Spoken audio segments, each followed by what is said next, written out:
Bajo los salones de mármol de Monte Alto, la finca más legendiosa de México, existía una habitación que no figura en ningún recorrido oficial. Ningún plano arquitectónico la registró jamás para el público. Durante casi 4 décadas, entre 1820 y 1855, esa cámara oculta albergó un secreto que 3 presidentes mexicanos, docenas de diputados y toda una dinastía política se esforzaron por sepultar. La habitación medía exactamente 4,2 por 3,6 metros, con una sola ventana que daba al cuarto de los sirvientes. Dentro de sus paredes nacieron al menos 6 niños de una mujer que no tenía derecho legal a negarse a su dueño. Benito Juárez, redactor de las leyes de reforma y paladín de la libertad, mantuvo a su concubina esclava en un espacio diseñado específicamente para ser olvidado por la historia. Lo que vuelve esta historia aún más escalofriante no es solo lo que ocurrió en esa habitación escondida, sino la campaña sistemática de silencio, destrucción de pruebas y mentiras calculadas que siguió durante más de 2 siglos. La verdad era tan peligrosa que los propios nietos de Juárez se llevaron versiones contradictorias a la tumba, cada una fabricada para proteger el apellido. Esta noche, reconstruimos lo que realmente pasó en las sombras de la casa del padre fundador más venerado de México. Pero antes de seguir con la historia de Monte Alto y la mujer que vivió invisible entre sus muros, necesito que hagas algo. Si estás viendo esto desde Oaxaca, Veracruz o cualquier rincón donde la historia late cerca, déjame un comentario diciéndome de qué estado o ciudad eres. Suscríbete porque relatos como este, los que no nos enseñaron en la escuela, tienen que contarse. Y quédate hasta el final, porque lo que descubrimos se vuelve más oscuro con cada revelación. Los secretos de Monte Alto no empezaron con una habitación oculta. Empezaron con un cálculo hecho por un hombre que sabía que el poder al final no responde ante nadie. Oaxaca, en 1820, era un paisaje de contradicciones. Las colinas verdes se extendían fértiles. Los campos de maguey y café generaban riqueza que moldearía una nación, mientras el trabajo que hacía posible esa prosperidad permanecía invisible en todos los documentos importantes. Benito Juárez tenía 14 años cuando llegó a la hacienda que él mismo bautizaría Monte Alto, palabra zapoteca que significa cerro pequeño. El nombre reflejaba sus ambiciones. Un indígena zapoteca que se imaginaba renacentista, arquitecto, filósofo, científico. La mansión que diseñó no tenía igual en el México colonial. Juárez obsesionaba cada detalle. Los ángulos de la luz por las ventanas, las escaleras ocultas que permitían a los sirvientes moverse sin ser vistos por los invitados, los montaplatos que subían el pulque y el mezcal desde la bodega, sin que se viera mano humana en las cenas elegantes. Estaba creando, literalmente, un escenario para la democracia, un lugar donde se discutieran ideales de libertad con copas de cristal europeo, mientras la maquinaria de la esclavitud zumbaba fuera de vista. Doña Margarita más atrajo más que su encanto al matrimonio. Trajo tierras, propiedades y 40 personas esclavizadas de la hacienda de su padre. Entre ellas iba una muchacha llamada Lucía, aunque todos la llamaban Lucy. Tenía 15 años, piel tan clara que los visitantes después la describirían como casi blanca, y era medio hermana de Margarita.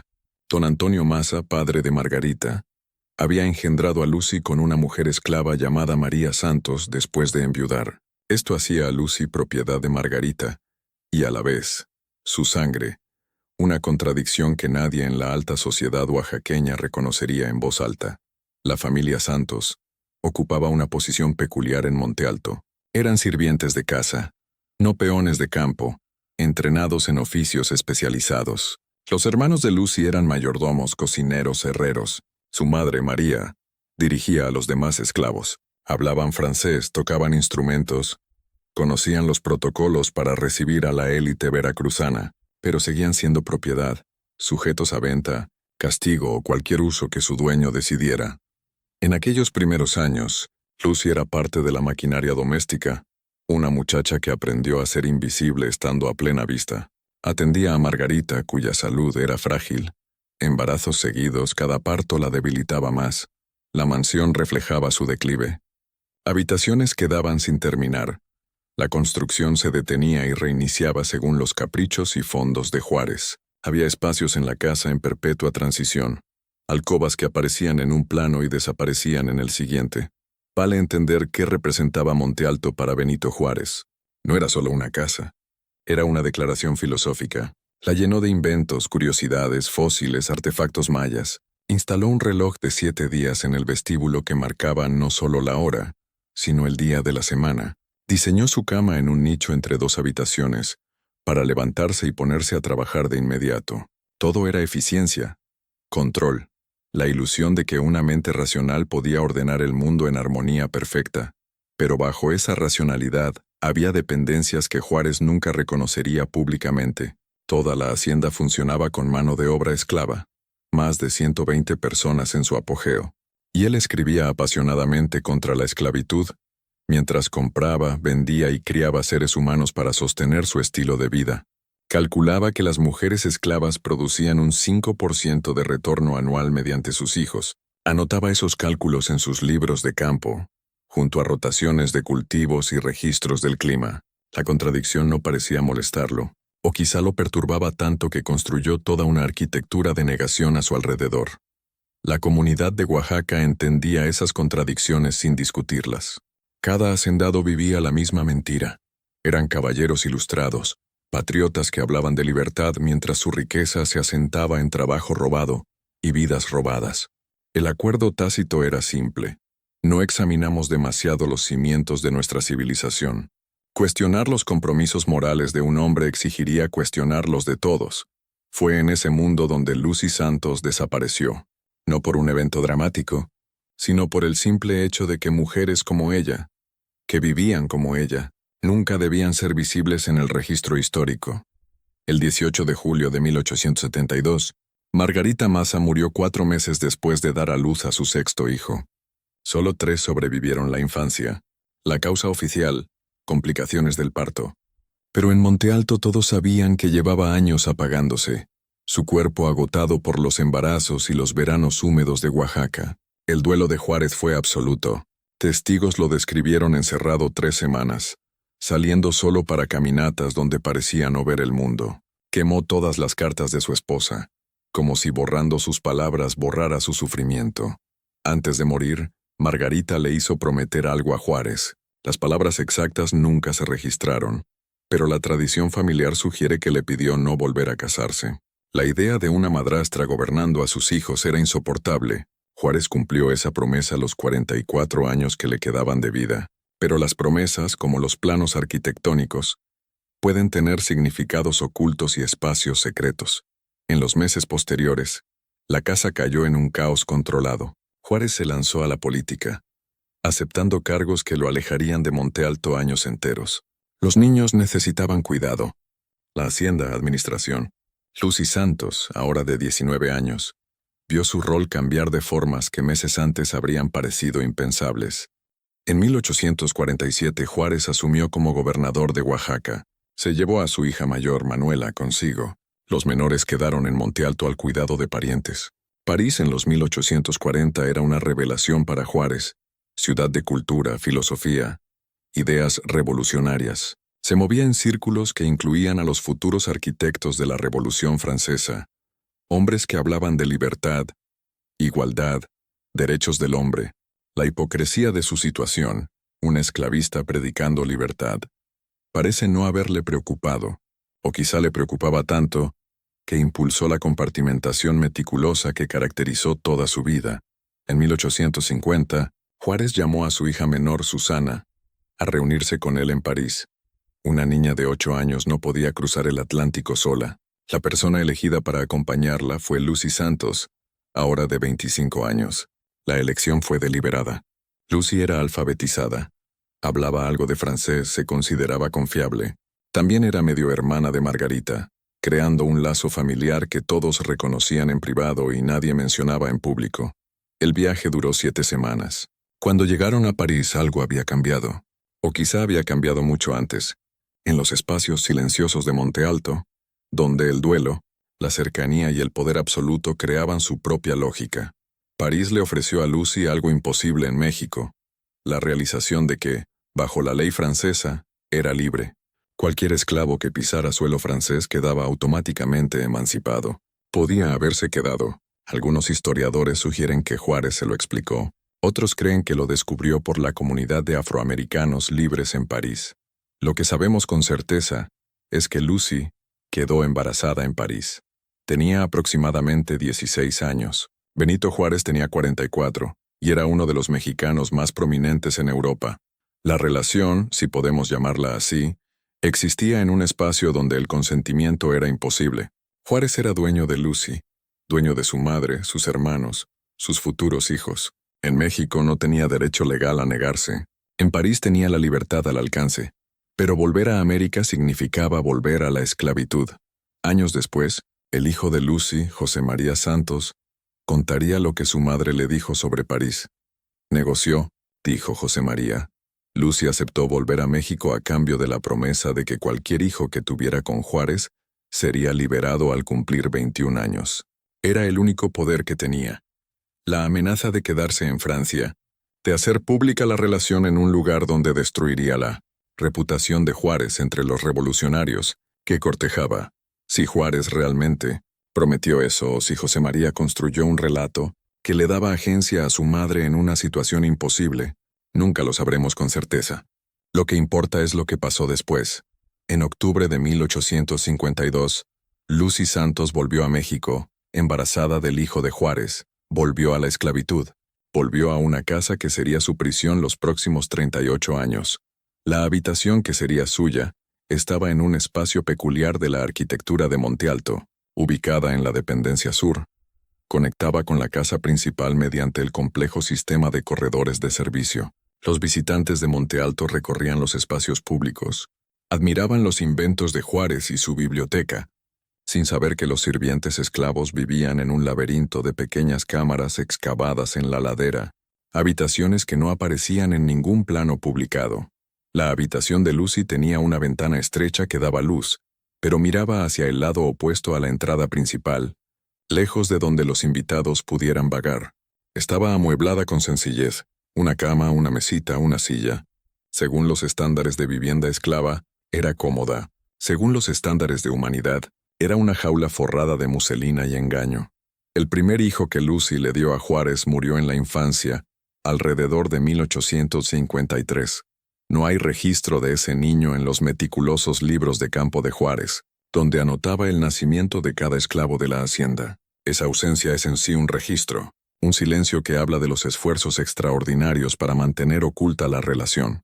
Entre 1855 y 1867, Lucy dio a luz al menos a 6 hijos más. 4 sobrevivieron hasta la adultez: José, María, Benito y Guadalupe. Estos niños crecieron en un extraño crepúsculo existencial. Eran esclavos, pero eran hijos de Juárez y todos en Monte Alto lo sabían.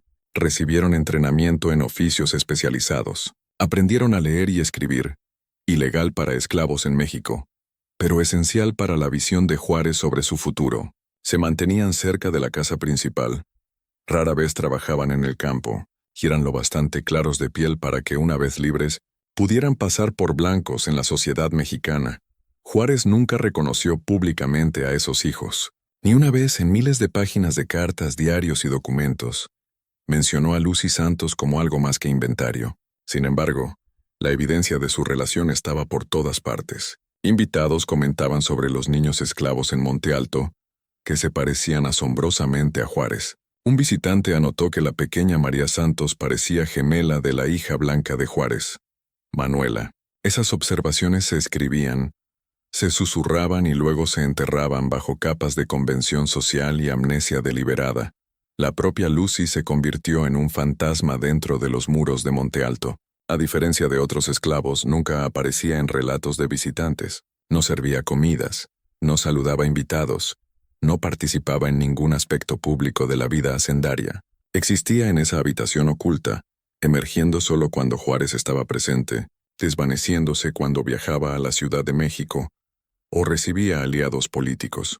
Esa invisibilidad era intencional, cuidadosamente orquestada. La familia blanca de Juárez, sus hijas y nietos que vivían en Monte Alto, mantenía la ficción de que la concubina esclava de su abuelo simplemente no existía. La arquitectura de Monte Alto facilitaba el engaño. Juárez había diseñado la casa para que los sirvientes esclavos se movieran sin ser vistos. Escaleras estrechas y corredores de servicio hacían que las comidas aparecieran como por arte de magia. Las chimeneas se atendían sin manos visibles. Las habitaciones se limpiaban mientras la familia desayunaba. El mismo sistema permitía que Lucy permaneciera oculta, un secreto construido en los cimientos mismos de la casa. Pero los secretos tienen forma de filtrarse como agua por grietas en el yeso. En 1858, un enemigo político de Juárez llamado Ignacio Comonfort publicó acusaciones en el siglo XIX. Comonfort, un escandaloso que se sentía traicionado, afirmó que el presidente mantenía una concubina esclava llamada Lucy y había engendrado varios hijos con ella. Incluso publicó versos burdos burlándose de Juárez. De todas las damas del verde maguey, en cerro o en valle, ninguna tan dulce se vio como la montealteña Lucy. Las acusaciones crearon un breve escándalo político. Pero los aliados de Juárez contraatacaron. Denunciaron a Comonfort como borracho y mentiroso. Sugirieron que si había alguna impropiedad en Monte Alto, involucraba a uno de los sobrinos de Juárez, no al gran hombre. Apuntaron al carácter impecable de Juárez, su devoción a la memoria de su esposa, su estatura como filósofo y estadista. Las acusaciones se desvanecieron, pero nunca desaparecieron del todo. Quedaron en chismes políticos, en miradas cómplices entre la aristocracia oaxaqueña. Lo notable es cuán fácilmente el público aceptó las negativas. El propio Juárez nunca abordó directamente las acusaciones. Mantuvo silencio absoluto. Y ese silencio se interpretó como dignidad, como estar por encima de ataques tan viles. Su familia cerró filas. Su hija Manuela Juárez Maza, que vivía en Monte Alto y seguramente sabía la verdad, lo negó todo. Insistió en que los niños santos se parecían a Juárez, solo porque se parecían a su sobrino, Pedro García, a quien señaló como el verdadero padre. Esa mentira se repetiría por generaciones.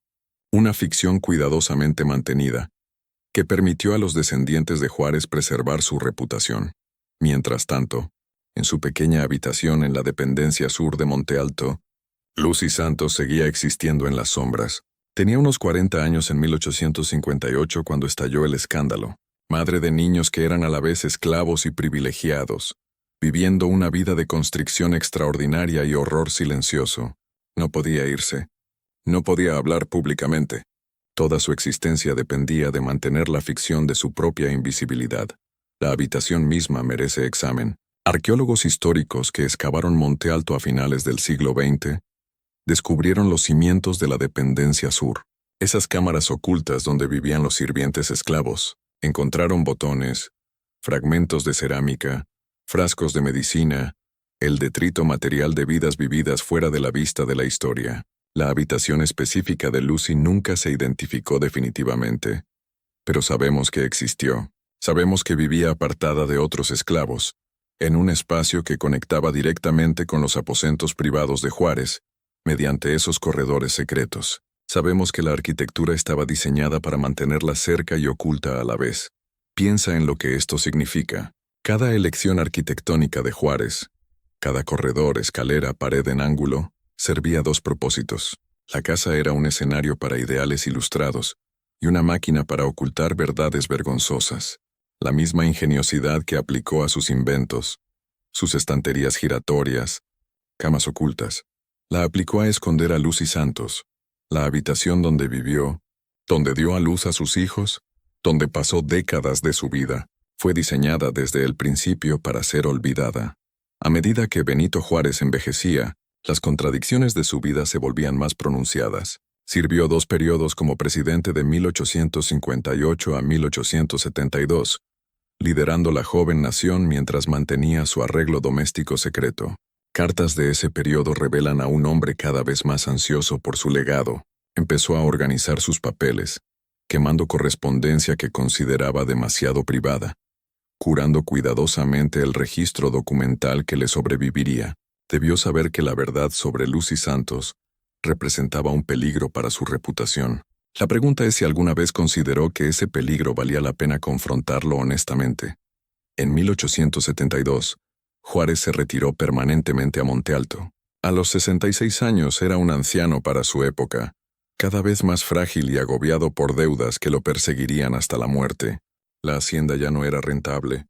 El maguey había agotado la tierra. Los gustos caros de Juárez, sus vinos, libros, renovaciones constantes a Monte Alto, habían creado una crisis financiera.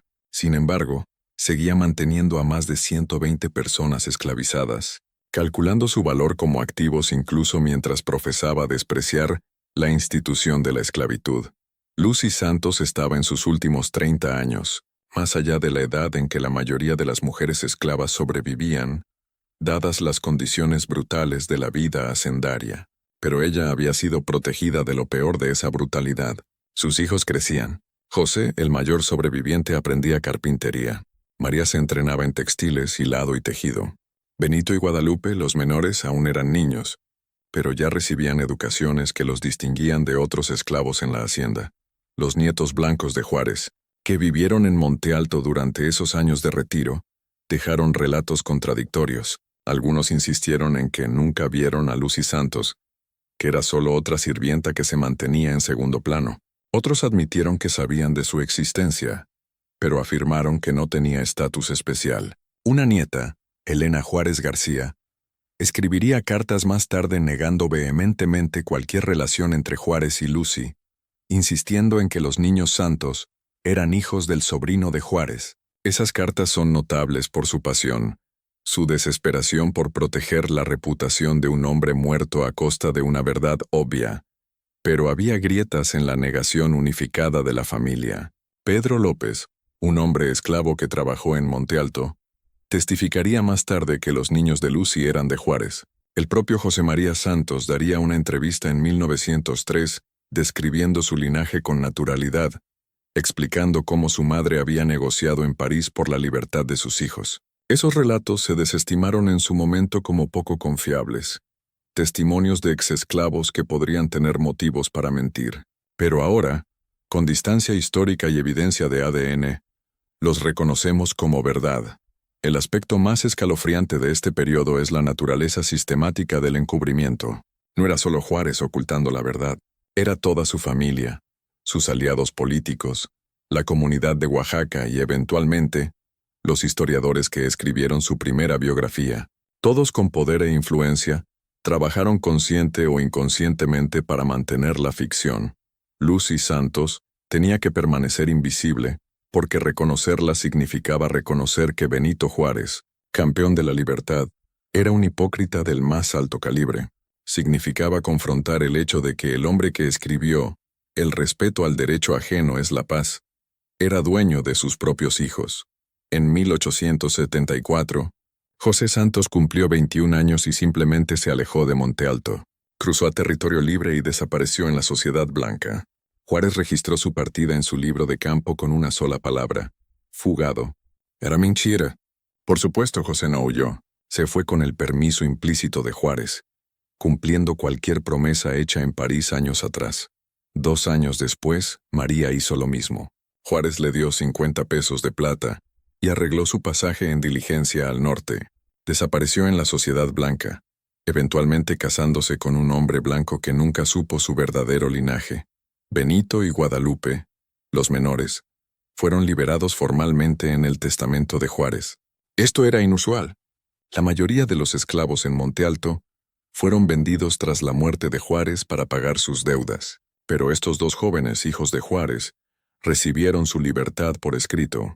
Aún así, Juárez no podía reconocer la relación públicamente. El testamento simplemente decía que Benito y Guadalupe Santos quedaban libres en consecuencia de servicios fieles. El lenguaje era clínico, legal, desprovisto de cualquier indicio de obligación parental. La propia Lucy Santos nunca fue liberada formalmente. El testamento de Juárez no la mencionaba. En cambio, su hija Manuela permitió que Lucy dejara Monte Alto de manera informal tras la muerte del presidente. Lucy fue a vivir con sus hijos Benito y Guadalupe a Oaxaca capital, donde pasó sus últimos años. Murió en 1890 aproximadamente a los 62 años, en una pequeña casa en la ciudad. La comunidad blanca de Oaxaca sabía quién era. Sabían que había sido la concubina de Juárez, pero no dijeron nada públicamente, manteniendo la ficción cortés incluso después de que todos los involucrados estaban muertos. El verdadero horror de esta historia no es solo lo que le pasó a Lucy Santos, es lo que le pasó a la verdad. Durante más de 150 años, historiadores, biógrafos de Juárez y guardianes de su legado trabajaron activamente para suprimir, negar y desacreditar cualquier sugerencia de la relación. Esto no fue olvido pasivo, fue borrado histórico activo. Una conspiración de silencio que involucró a algunos de los académicos más respetados de México. La Fundación Benito Juárez, que mantiene Monte Alto como museo y sitio histórico, pasó la mayor parte del siglo XX negando la historia de Lucy Santos. Cuando la entrevista de José María Santos de 1903 salió a la luz, los académicos la desestimaron. Cuando surgieron historias orales de la familia Santos, se ignoraron. La posición oficial de la fundación era que la relación era posible, pero no probada, y más probablemente involucraba a los sobrinos de Juárez que al propio Juárez. Esta posición se mantuvo a pesar de evidencia circunstancial abrumadora. El momento de los embarazos de Lucy coincidiendo con la presencia de Juárez en Monte Alto, los parecidos físicos que múltiples observadores notaron, el trato especial a los niños Santos, y el testimonio de personas que realmente habían vivido en la hacienda.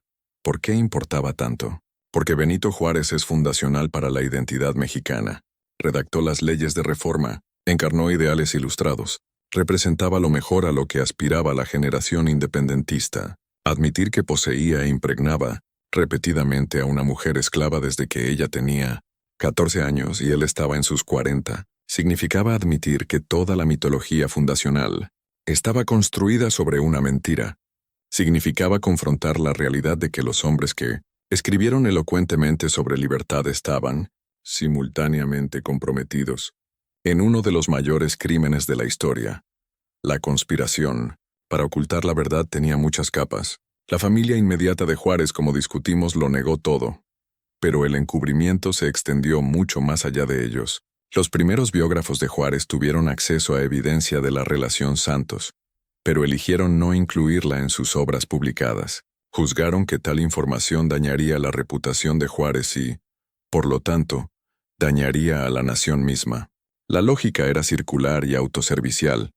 Juárez debe protegerse porque representa los ideales de México, y los ideales de México deben protegerse porque están encarnados en hombres como Juárez. Historiadores académicos se unieron a la conspiración, aunque muchos no lo habrían pensado así. Exigieron estándares de prueba imposibles para la historia Santos, mientras aceptaban evidencia mucho más débil para otros aspectos de la vida de Juárez. Cuando se ofrecieron historias orales de personas esclavizadas como evidencia, los académicos las desestimaron como poco confiables. Cuando las pruebas de ADN estuvieron disponibles en los 1990, hubo feroz resistencia a aplicarlas a los descendientes de Juárez. La Fundación Benito Juárez luchó contra las pruebas de ADN durante años, argumentando que sería irrespetuoso para la memoria de Juárez. Piensa en lo que esto significa. Durante más de un siglo y medio, la historia de Lucy Santos fue tratada como rumor escandaloso, algo que la gente respetable no discutía. Sus hijos y nietos que conocían la verdad íntimamente fueron desestimados como mentirosos o confundidos. La evidencia material, la habitación donde vivió, los registros de los nacimientos de sus hijos, la correspondencia que insinuaba la verdad, fue sistemáticamente ignorada o reinterpretada. Y todo esto se hizo en nombre de proteger la historia, preservar el legado de Juárez y mantener los mitos mexicanos sobre su fundación.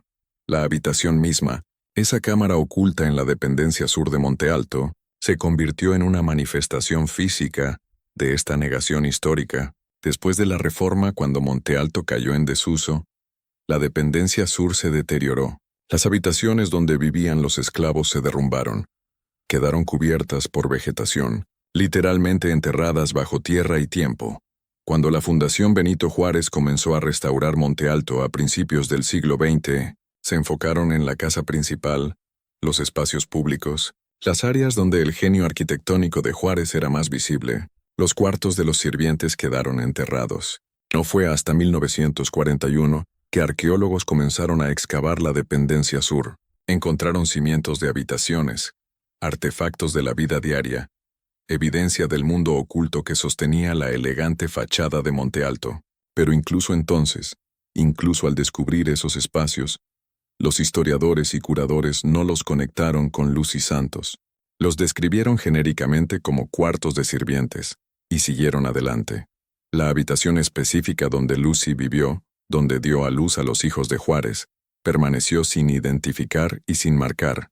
Los visitantes de Monte Alto a mediados del siglo XX recorrían la casa y nunca escuchaban el nombre de Lucy Santos.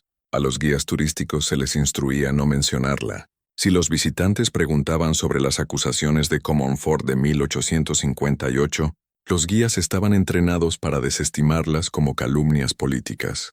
El recorrido oficial de Monte Alto era una actuación cuidadosamente coreografiada que presentaba a Juárez como un hombre renacentista, un abuelo amoroso, un arquitecto brillante y un esclavista reacio que despreciaba privadamente la institución. El hecho de que hubiera mantenido a sus propios hijos en esclavitud, que hubiera mantenido una relación sexual de décadas con una mujer esclava, que no tenía derecho legal a negarse, simplemente se borró de la narrativa.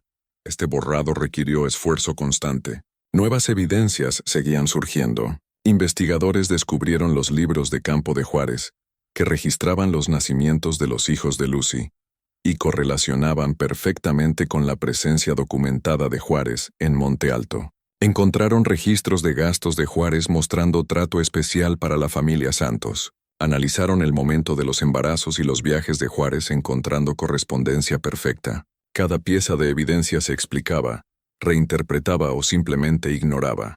La conspiración incluso se extendió a los espacios físicos. Cuando la Fundación Benito Juárez finalmente reconoció en los 1990 que la relación probablemente ocurrió, aún lucharon con cómo presentarla al público. ¿Dónde colocas a Lucy Santos en un recorrido de Monte Alto?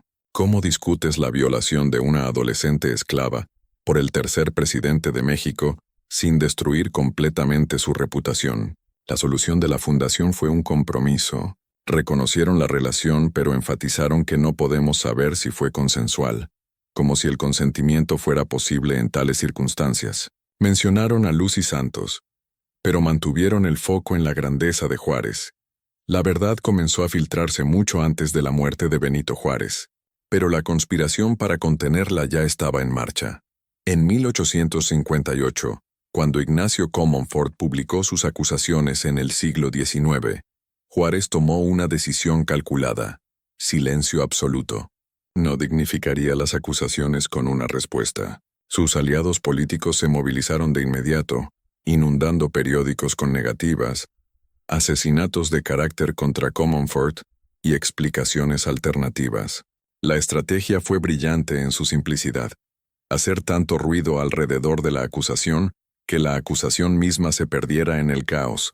Pero Comonfort tenía fuentes.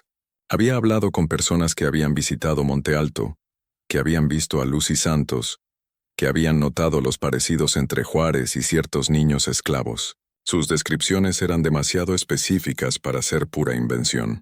Escribió sobre Lucy la Morena y sus hijos, nombrándolos, describiendo sus apariencias, incluso estimando sus edades con precisión, que sugería información real. Los aliados de Juárez contraatacaron sugiriendo que, si había ocurrido alguna impropiedad, involucraba a los sobrinos de Juárez, Samuel y Pedro García, hijos de su hermana. Esta narrativa alternativa se plantó deliberadamente y se repetiría por más de un siglo. Los hermanos García nunca confirmaron ni negaron públicamente estas acusaciones. Samuel murió en 1880, Pedro en 1865.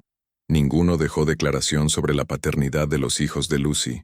Su silencio fue conveniente. Hombres muertos podían culparse sin consecuencias.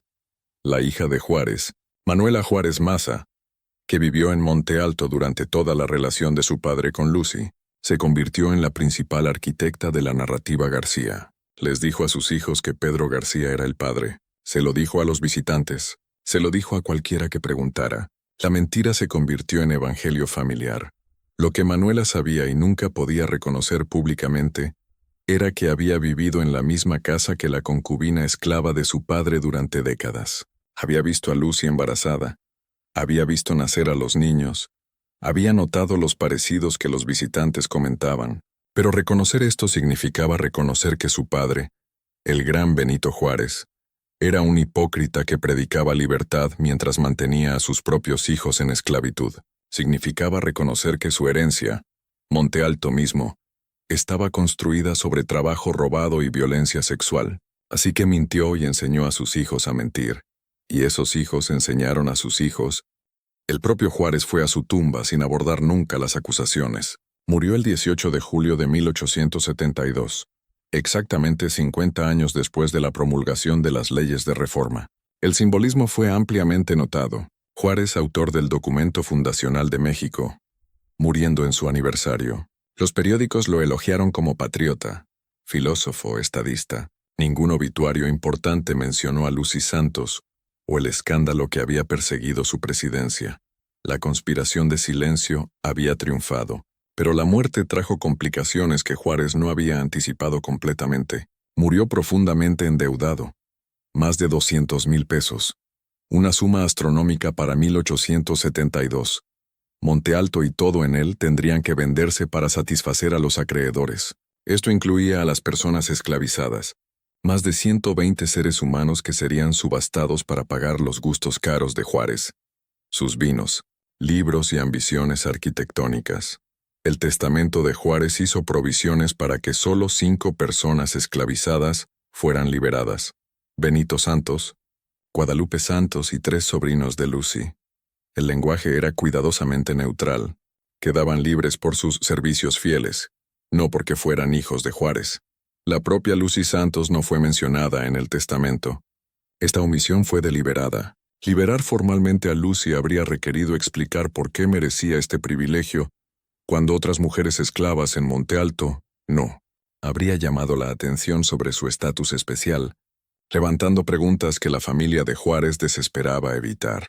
En cambio, Manuela Juárez simplemente permitió que Lucy dejara Monte Alto después de que se liquidara la herencia. Fue un arreglo informal, un acuerdo de caballeros que evitaba documentación legal.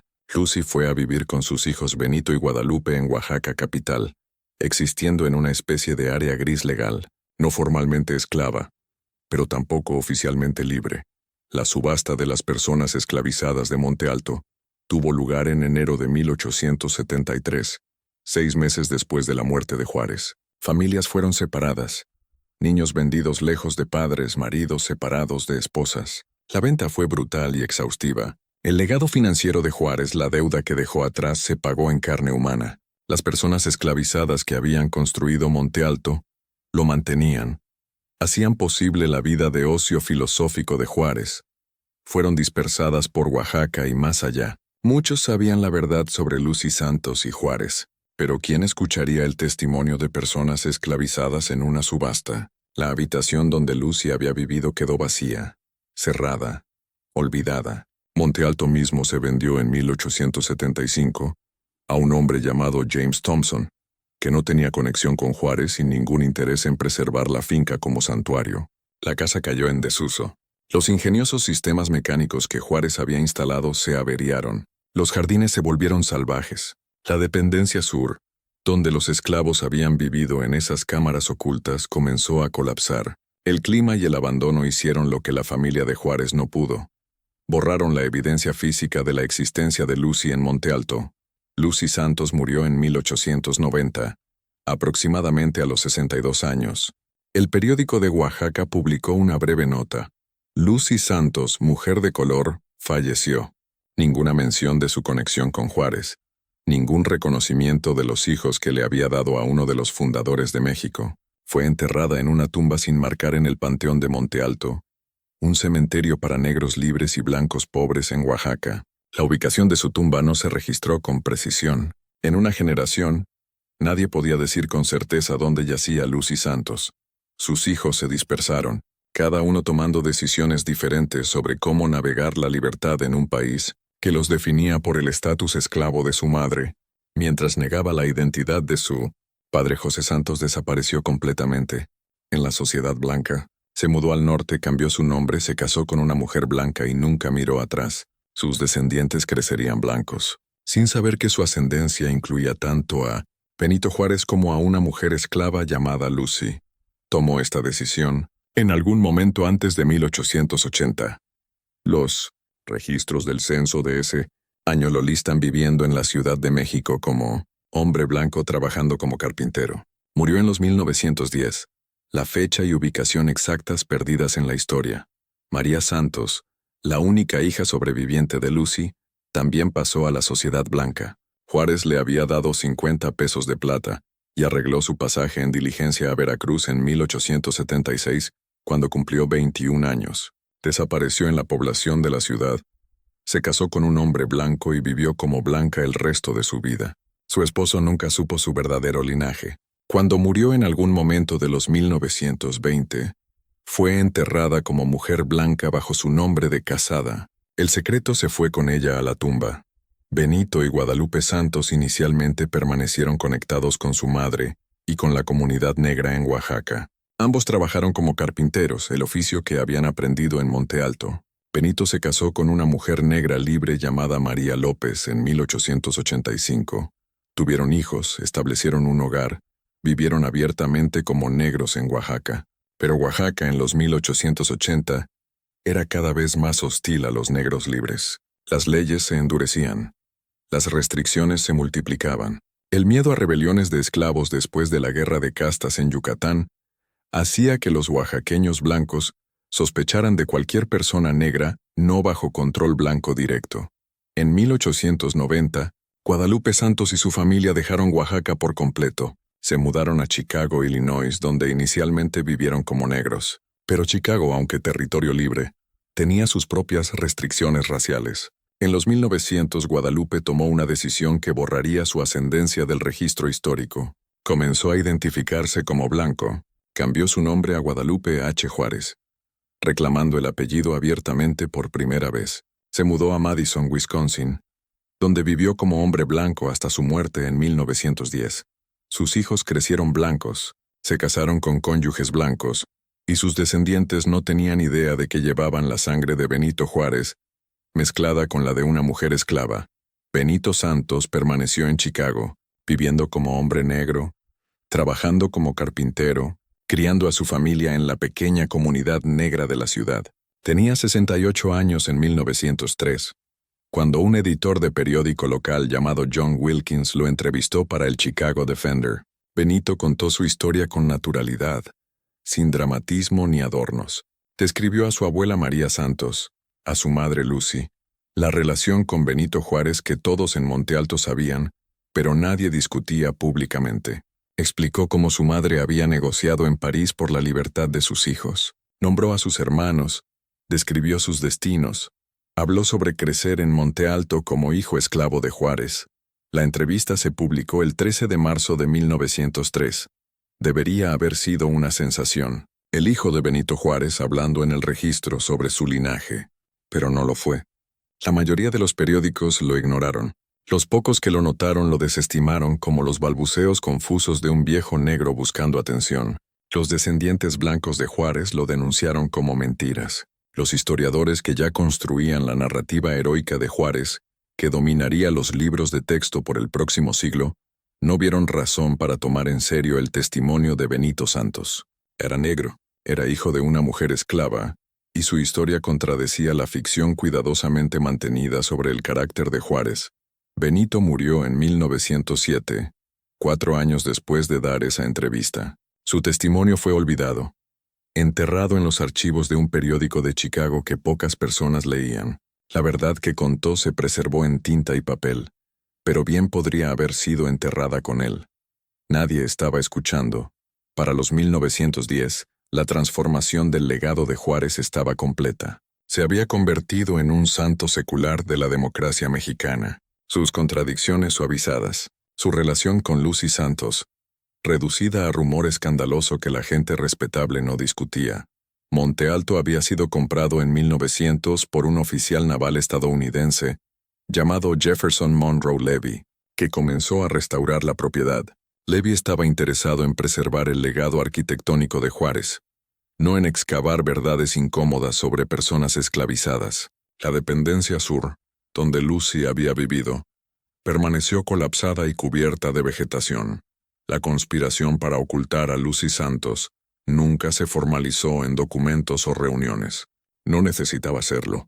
Funcionaba a través de intereses compartidos y acuerdo tácito. Los descendientes blancos de Juárez protegían el nombre familiar. La sociedad oaxaqueña protegía a uno de sus hijos más ilustres. Los historiadores protegían la mitología fundacional que estaban construyendo, y la nación misma protegía la ficción cómoda de que los hombres que escribieron sobre libertad estaban de alguna manera por encima de los compromisos morales que la esclavitud requería. La habitación donde Lucy vivió se convirtió en una metáfora de este borrado. Después de que Monte Alto se vendió en 1875, los nuevos dueños no tenían interés en mantener los cuartos de los sirvientes. La dependencia sur era espacio utilitario construido medio bajo tierra en la ladera, y sin mantenimiento constante, se deterioró rápidamente. El techo se filtró y luego colapsó. Tierra y vegetación cubrieron los cimientos. En 20 años podrías caminar por esa parte de los terrenos de Monte Alto y no darte cuenta de que alguna vez hubo edificios allí. Este entierro físico reflejaba el entierro histórico. Para los 1900 las personas que habían conocido a Lucy Santos estaban muriendo. Las personas esclavizadas que habían presenciado la relación estaban dispersadas por el sur de México, muchas aún en esclavitud. Sus testimonios sin valor incluso si alguien se hubiera molestado en recogerlos. Los nietos blancos de Juárez estaban entrando en la mediana edad, y les contaban a sus hijos la versión sanitizada. El abuelo fue un gran hombre. Los rumores escandalosos eran mentiras inventadas por enemigos políticos. Cualquier impropiedad involucraba a los primos García, no a Juárez mismo. La mentira se calcificó en verdad aceptada a través de la repetición y el silencio estratégico de aquellos que sabían más. Cuando Ralph Rother escribió su biografía de Juárez, en 1947, abordó brevemente las acusaciones de Lucy Santos, desestimándolas con la declaración de que la familia lo negaba, y su negación debía ser concluyente. Rother tenía acceso a los hijos de Manuela Juárez que le contaron la historia García. Aceptó su versión porque era conveniente, porque preservaba la reputación de Juárez, porque cuestionarla habría requerido creer el testimonio de exesclavos sobre la palabra de respetables oaxaqueños blancos. Lo notable de la biografía de Rother es lo que eligió no investigar. Múltiples personas le sugirieron que hablara con Pedro López, un exesclavo que había trabajado en Monte Alto durante décadas y había dado testimonio jurado en 1890 sobre la relación Juárez-Santos. Rother se negó. Tampoco viajó a Chicago para entrevistar a Benito Santos, a pesar de conocer la entrevista de periódico de 1903. La decisión no era sobre accesibilidad. Ambos hombres estaban vivos y dispuestos a hablar. Era sobre credibilidad. Rother ya había decidido de quién era confiable la versión de los eventos, y no eran las personas que realmente habían vivido en Monte Alto como testigos esclavos de la relación. Este patrón se repitió con cada biógrafo subsiguiente. Tenían acceso a evidencia, libros de campo mostrando el momento de los embarazos de Lucy, relatos de visitantes notando parecidos entre Juárez y ciertos niños esclavos, testimonio de personas que habían vivido en la hacienda, pero desestimaron o ignoraron esta evidencia, porque aceptarla habría requerido desmantelar la narrativa heroica que estaban construyendo. Juárez se estaba volviendo más grande que la vida, un santo fundador de la democracia mexicana, y los santos no violan a adolescentes esclavas. Para los 1920, México estaba en medio de construir un tipo particular de mitología nacional. La Revolución Mexicana se estaba reescribiendo como un conflicto trágico entre hombres honorables de ambos lados. El porfiriato se enmarcaba como un error, un periodo de gobierno corrupto y agitación racial que justificaba la restauración de la supremacía mestiza. Las leyes de segregación se extendían por el sur, estableciendo separación legal y desfranquiciamiento de ciudadanos negros. En este contexto, cualquier sugerencia de que Benito Juárez había engendrado hijos con una mujer esclava no era solo personalmente escandalosa, era políticamente peligrosa. Socavaba las jerarquías raciales que se estaban reconstruyendo después del fin de la esclavitud. Piensa en lo que estaba en juego. Si los mexicanos reconocían que Juárez había engendrado hijos negros, significaba reconocer que las categorías raciales no eran absolutas, que blanco y negro podían mezclarse en los cuerpos de personas que parecían blancas. Sonaban blancas y vivían como blancas. Significaba admitir que algunos descendientes de Juárez vivían como mexicanos blancos, indistinguibles de sus vecinos, llevando tanto su legado como el legado de la esclavitud en su sangre. Esto era intolerable en una era dedicada a mantener una Separación racial rígida. El establecimiento histórico cerró filas con sofisticación creciente cuando Daniel Cosío Villegas publicó su biografía de Juárez en 1957. Incluyó una carta del nieto de Juárez, Benito Juárez Maza, explicando a los niños santos como productos de los hermanos García. Esta carta se convirtió en la referencia estándar citada por biógrafos subsiguientes, como prueba definitiva de que Juárez era inocente de los cargos. La carta afirmaba que Pedro García había confesado ser el padre, mientras sollozaba borracho una noche, una escena convenientemente dramática que no dejó testigos ni corroboración. La carta de Juárez Maza estaba llena de inconsistencias. Afirmaba que los hermanos García estaban en Monte Alto durante los momentos en que Lucy quedó embarazada, pero los registros de la hacienda mostraban que a menudo estaban en otro lugar. Sugería que Lucy tenía relaciones con ambos hermanos García en diferentes momentos, una afirmación que no tenía sentido dada la naturaleza secuencial de sus embarazos. Pero estas inconsistencias no importaban. La carta venía de un descendiente de Juárez, estaba escrita en prosa elegante, y ofrecía una explicación que preservaba el honor de Juárez. Eso era suficiente. Mientras tanto, los descendientes santos vivían sus vidas en la oscuridad, cargando conocimiento que el mundo más amplio se negaba a aceptar. Los hijos de Benito Santos crecieron sabiendo que su abuelo era Benito Juárez. Pero ¿de qué servía ese conocimiento? Eran negros en un México que estaba haciendo de la negritud sinónimo de inferioridad y desfranquiciamiento. Reclamar ascendencia Juárez no abría puertas. Invitaba a burlas o acusaciones de delirio. Mejor quedarse callados, mantener historias orales familiares en privado, y no desafiar una narrativa histórica que no tenía interés en creerles.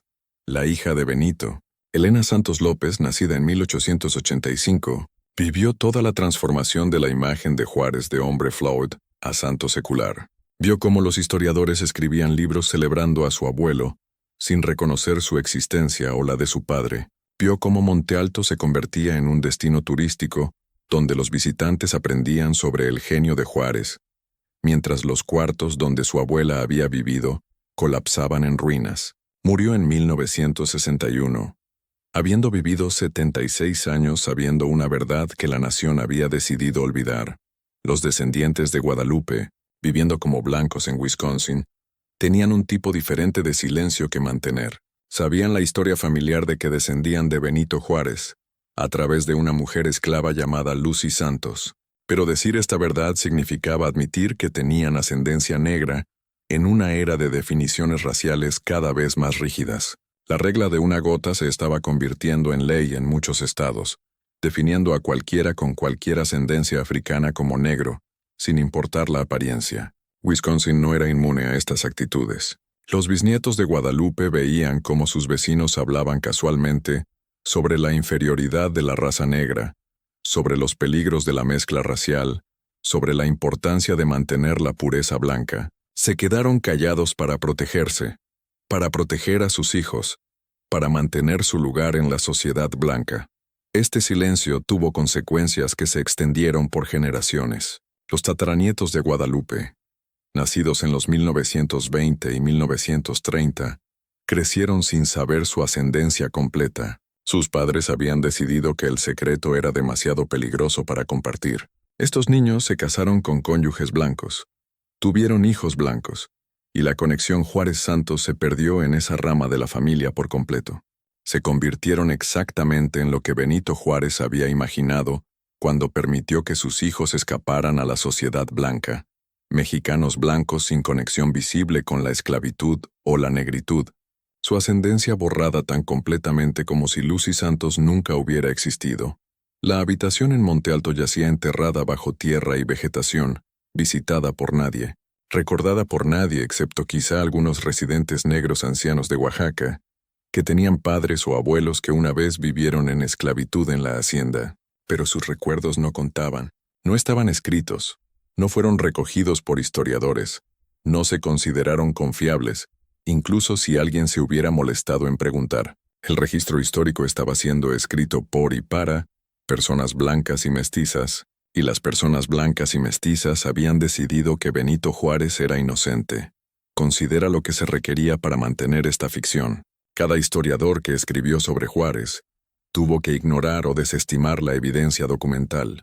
Cada guía turístico en Monte Alto tuvo que saltarse la dependencia sur y enfocarse en la casa principal.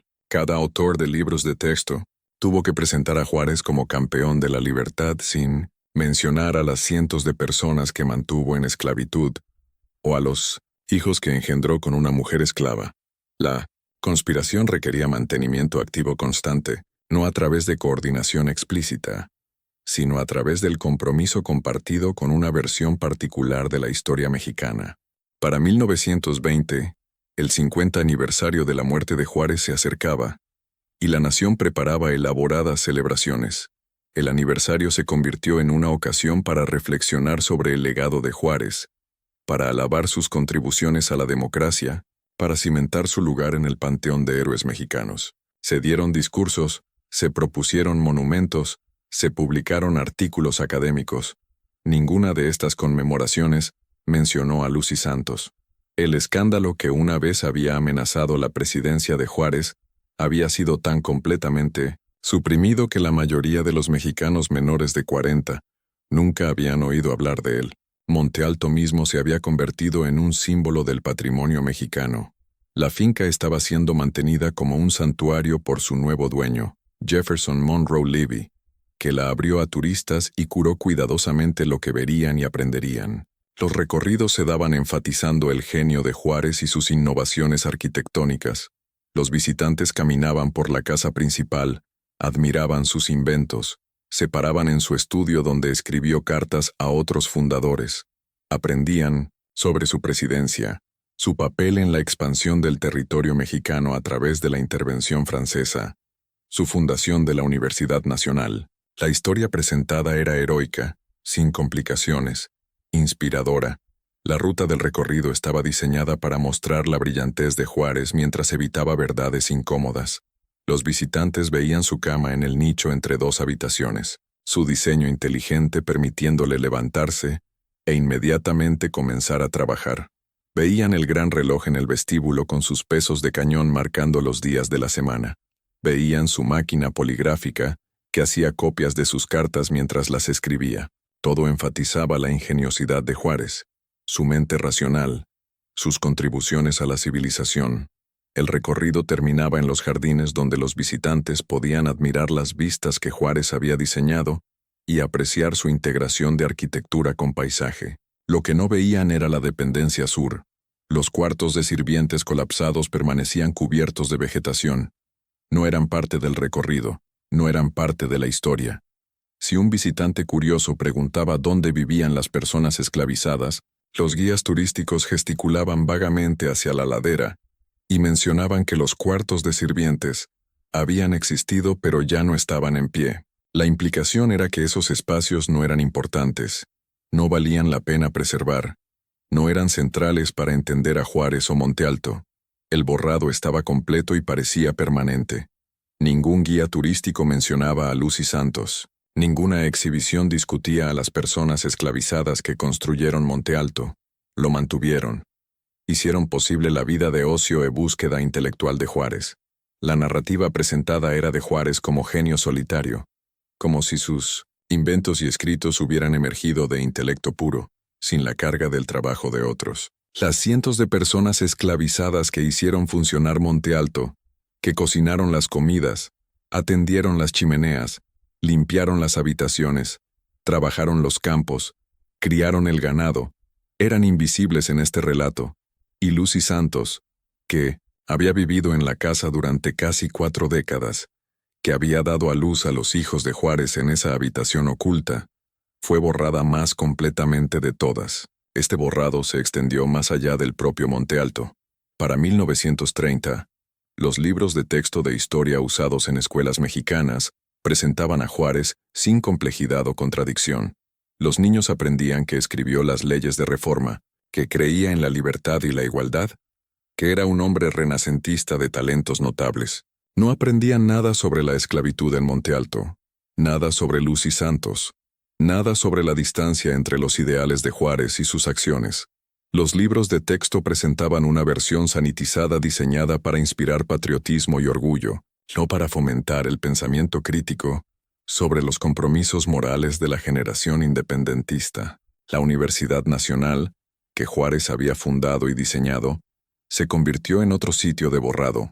La universidad celebraba a Juárez como su fundador, colocando su estatua prominentemente en el campus, nombrando edificios en su honor, incorporando su visión arquitectónica por todas partes. Los estudiantes pasaban por estos monumentos diariamente, absorbiendo el mensaje de que Juárez representaba lo mejor de los ideales mexicanos.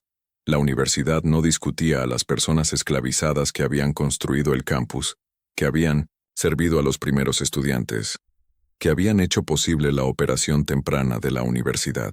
Y ciertamente no discutía a Lucy Santos o a los hijos que Juárez engendró con una mujer esclava.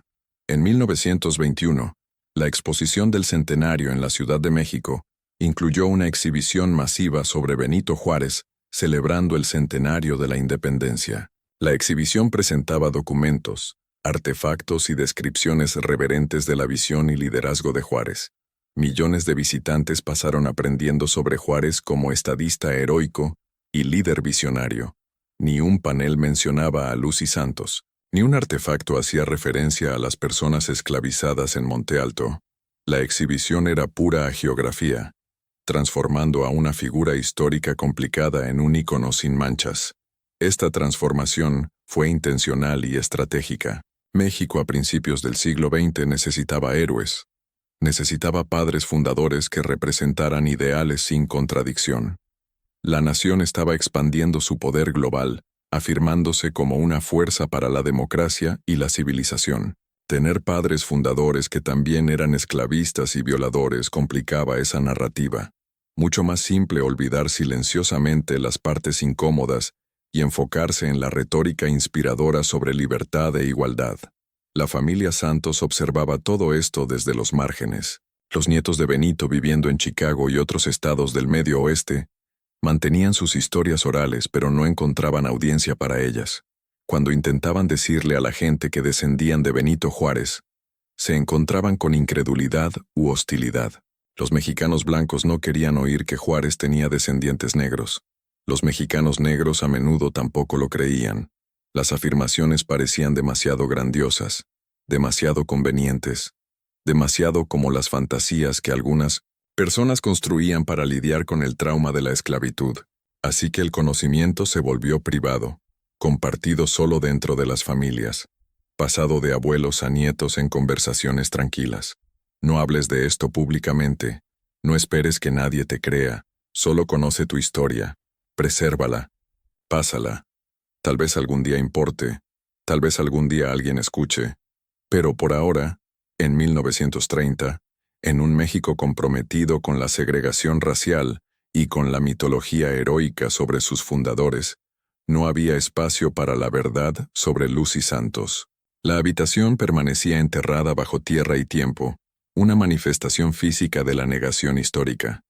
La evidencia arqueológica existía debajo del suelo, cimientos, artefactos, los restos materiales de vidas vividas en esclavitud, pero nadie estaba excavando, nadie estaba buscando. La profesión histórica había decidido qué importaba y qué no, quién merecía ser recordado y quién podía ser olvidado. Lucy Santos había sido categorizada como olvidable, su historia desestimada como rumor escandaloso, indigna de atención seria. Piensa en la coordinación requerida para mantener este borrado durante décadas. No era una conspiración en el sentido de personas reuniéndose en habitaciones secretas para coordinar sus mentiras. Era una conspiración de interés compartido, de personas haciendo independientemente la misma elección, de proteger la reputación de Juárez, porque esa protección servía a sus propias necesidades. Los historiadores lo protegían porque sus carreras estaban construidas sobre celebrar a la generación fundacional. Los descendientes de Juárez lo protegían para preservar su posición social familiar. Los oaxaqueños blancos lo protegían como uno de sus hijos más ilustres, y la nación lo protegía porque la mitología de los fundadores heroicos era esencial para la identidad mexicana. Para 1930, esta conspiración había tenido tanto éxito que la verdad parecía perdida para siempre. Todos los que habían conocido personalmente a Lucy Santos estaban muertos. el último de los nietos blancos de Juárez, que habían vivido en Monte Alto durante la relación, murió en los 1940, llevándose su conocimiento de primera mano a sus tumbas. El espacio físico donde Lucy había vivido estaba enterrado y cubierto de vegetación. El testimonio de Benito Santos existía solo en los archivos de un periódico oscuro de Chicago, que pocas personas habían visto. El afidavit jurado de Pedro López había sido olvidado. Los libros de campo con su evidencia condenatoria estaban preservados pero sin examinar, su significado no reconocido. La habitación existía ahora solo en cimientos arqueológicos, en el espacio negativo de la historia, en el silencio que hablaba más alto que las palabras. Se mantenía como testimonio de lo que México eligió olvidar, lo que decidimos que no importaba, quién determinamos que era indigno de memoria histórica. Lucy Santos vivió, sus hijos vivieron, la habitación existió, y por generaciones, aquellos que controlaban la narrativa histórica simplemente fingieron que nada de eso había sucedido. En 1961, una anciana en Oaxaca murió. Su nombre era Elena Santos López, hija de Benito, nieta de Lucy Santos. Tenía 76 años y había vivido toda su vida sabiendo que era tataranieta de Benito Juárez. Se lo contó a sus hijos. Ellos se lo contaron a sus hijos. La historia oral continuó, tranquila y sin verificar una verdad mantenida en privado, mientras la historia pública contaba una historia diferente. En su funeral, asistido por vecinos negros que conocían la historia de su familia, nadie mencionó a Benito Juárez. No era seguro, no se creería. La verdad se había convertido en un secreto para susurrar, no para proclamar. El horror de esta historia no es sobrenatural, es el horror del borrado sistemático, de personas poderosas decidiendo que algunas verdades son demasiado peligrosas para reconocer, de una conspiración que tuvo éxito, porque todos se beneficiaron de la mentira. Benito Juárez escapó a la responsabilidad en su vida, y por generaciones después de su muerte, la habitación donde Lucy vivió fue enterrada física y metafóricamente. Su voz fue silenciada, su historia fue borrada, y la historia mexicana avanzó como si nunca hubiera existido. Ese borrado, ese olvido calculado, esa conspiración exitosa para ocultar una verdad obvia, eso es el verdadero horror, no fantasmas o maldiciones, sino la simple capacidad humana de mirar la injusticia y elegir mirar hacia otro lado, de conocer la verdad y elegir enterrarla, de escuchar testimonio y elegir desestimarlo.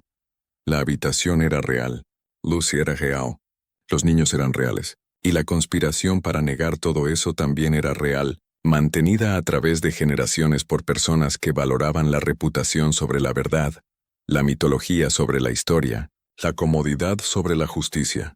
Lo que pasó en esa habitación oculta en Monte Alto moldeó la historia mexicana de maneras que tomaría más de un siglo comenzar a contar. Pero en 1930, nadie estaba contando nada. La habitación yacía enterrada. La tumba de Lucy estaba sin marcar y olvidada. Sus descendientes guardaban sus secretos familiares, y Benito Juárez permanecía como el santo secular de México. La conspiración había funcionado perfectamente, mantenida no a través de violencia o censura explícita, sino a través de los medios más insidiosos de memoria selectiva, testimonio desestimado y la decisión de que algunas voces importan, mientras otras no. Jóvenes en la Universidad Nacional en 1930 pasaban por la estatua de Juárez camino a clases, inspirados por su legado, sin saber nunca sobre la mujer esclava que había vivido oculta en su casa durante décadas. Escolares memorizaban pasajes de las leyes de reforma, aprendiendo que el respeto al derecho ajeno es la paz, sin aprender nunca sobre el hombre que escribió esas palabras, manteniendo a sus propios hijos en esclavitud.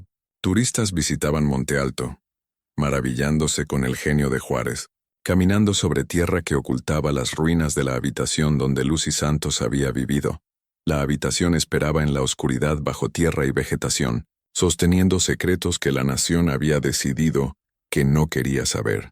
Los cimientos permanecían pacientes y silenciosos, preservando evidencia que algún día obligaría a México a confrontar lo que había enterrado, pero en 1930, ese día parecía imposiblemente distante.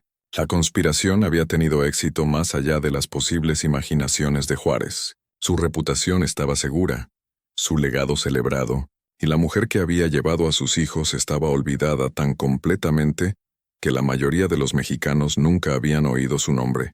Lucy Santos vivió 38 años en esa habitación. Dio a luz hijos allí. Los crió en secreto. Existió como un fantasma en la casa más celebrada de México. Y cuando murió, cuando su historia fue enterrada con ella, los hombres que escribieron la historia mexicana decidieron que debería quedarse enterrada. Tuvieron éxito por más tiempo que Lucy vivió, más tiempo que sus hijos vivieron, más tiempo que cualquiera que la hubiera conocido sobrevivió. La verdad se convirtió en rumor. El rumor se convirtió en escándalo desestimado, y el escándalo se convirtió en una nota al pie que los historiadores respetables no discutían. ¿Qué crees que pasó en esa habitación? ¿Crees que los hermanos García fueron realmente los padres como los descendientes blancos de Juárez reclamaron por generaciones? ¿O crees a Benito Santos, que habló claramente sobre su linaje y no tenía razón para mentir? La evidencia siempre estuvo allí, en los libros de campo, en los relatos de visitantes, en el testimonio de personas esclavizadas que lo presenciaron. Pero por más de un siglo, México eligió no ver esa evidencia. Eligió creer la mentira cómoda sobre la verdad incómoda. Si esta historia te ha conmovido, si te ha hecho pensar sobre quién es creído y quién es desestimado en la historia, comparte este video con alguien que necesita oírlo. Dale like para apoyar contenido que cuenta las historias que los libros de texto omiten, las verdades que hacen a la gente incómoda, los horrores que emergen no de fuerzas sobrenaturales, sino de la simple, terrible capacidad de los humanos para racionalizar su propia crueldad y enterrar evidencia de ella. Deja tu comentario abajo, especialmente si eres de Oaxaca o cualquier lugar donde el legado de Benito Juárez pese fuerte. Hablemos sobre lo que significa cuando la historia la escriben los poderosos, cuando el testimonio de los sin poder se desestima como poco confiable, cuando vidas enteras pueden borrarse del registro porque reconocerlas complicaría a nuestros héroes. La habitación oculta en Monte Alto nos dice algo profundo, que lo que elegimos recordar y lo que elegimos olvidar revela más sobre nosotros que sobre el pasado. La habitación sigue allí, en algún lugar bajo la tierra en Monte Alto, su ubicación exacta perdida, pero su existencia innegable. Los cimientos permanecen esperando ser excavados, esperando contar su historia a una generación futura que finalmente podría estar lista para escuchar. Lucy Santos vivió, sus hijos vivieron, la habitación existió, y por generaciones, aquellos que controlaban la historia simplemente fingieron que nada de eso importaba. Ese es el horror, no los terrores sobrenaturales, sino el borrado calculado de una mujer que vivió, sufrió y murió a la sombra de la grandeza mexicana, su historia enterrada tan completamente que por más de un siglo existió solo en rumores desestimados y secretos familiares. La habitación espera en la oscuridad, sosteniendo verdades que personas poderosas trabajaron desesperadamente por ocultar. Y ahora, gracias a la arqueología, al ADN y a historiadores valientes, esas verdades están saliendo a la luz. La Fundación Benito Juárez restauró la dependencia sur en 2022. Por primera vez, los visitantes pueden caminar por los cimientos de la habitación donde Lucy vivió. Pueden leer su nombre, pueden escuchar su historia. La verdad al final tiene una forma de resurgir, incluso cuando ha sido enterrada bajo tierra, tiempo y mentiras. Incluso cuando generaciones enteras conspiraron para mantenerla oculta, porque las habitaciones ocultas no permanecen ocultas para siempre, y las voces silenciadas tarde o temprano encuentran quien las escuche.